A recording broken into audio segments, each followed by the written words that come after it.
This fall is going to be an interesting dynamic because it's going to be a showdown between three very high profile shooters, two of which have not yet announced release dates. And this isn't because they're about to be delayed or anything, it's just they're playing this really weird game of musical chairs where one of the two games does not want to be the one to go first. And all of these games are trying to finagle themselves around so they don't step on each other's toes because they are all kind of in direct competition with each other.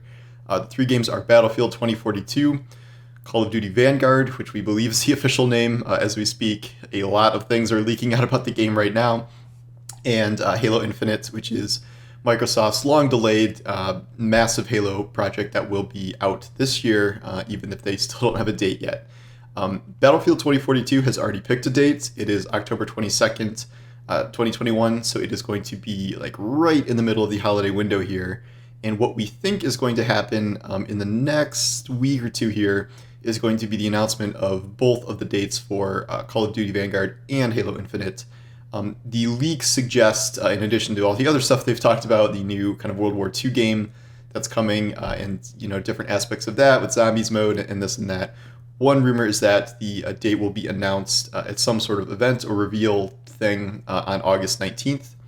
And then once that happens, Microsoft will be confident enough to pick a date for Halo Infinite to pick when that is going to launch. And that is supposed to be at an event on August 24th, which is the big kind of Xbox showcase that they're doing on that day. It would be kind of a miracle if we got through that showcase in extremely late August without a holiday release date for Halo Infinite. Fans are a little on edge that maybe Microsoft is planning to delay it again. Microsoft swears they're not doing that. They just kind of want to feel things out and say when everything else is going to drop. There's some weird X factors in here, like GTA 5, the next gen version of that is going to be here November 11th. So it's a big release, even though that game is a million years old. It is a massive seller, and as I've said in a previous video, could have the potential to be one of the best-selling games of the year, if not the best-selling game. Though technically no, it is not in direct competition with any of those three. It's kind of a multiplayer shooter, at least not in the traditional sense.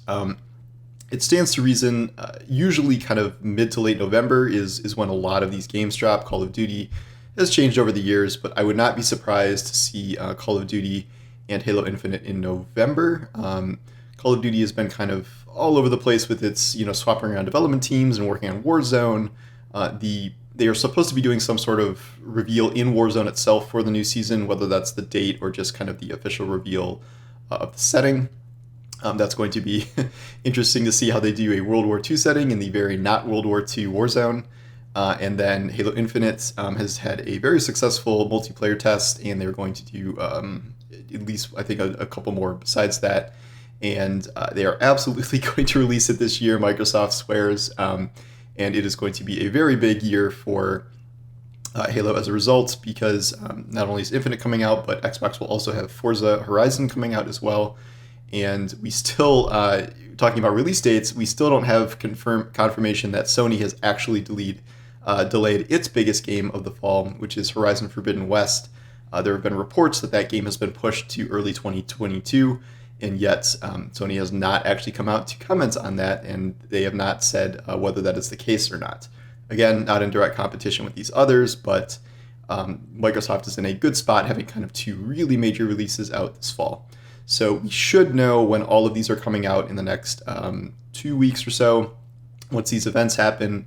And I would imagine that they are going to try and be pretty spread out from one another. I do think Halo Infinite is waiting for Call of Duty to pick a date, and then maybe they have a couple dates lined up that they could potentially launch it, depending on what Call of Duty does. As much as people are looking forward to Halo Infinite, Call of Duty is just a monster you kind of don't want to mess with. It is the best-selling game of the year every year. So if it is debuting on a date, you do not want to debut on that date as well, especially if you are trying to compete for the same kind of shooter players. So we'll see what happens, but it is going to be a very busy fall, as it always is.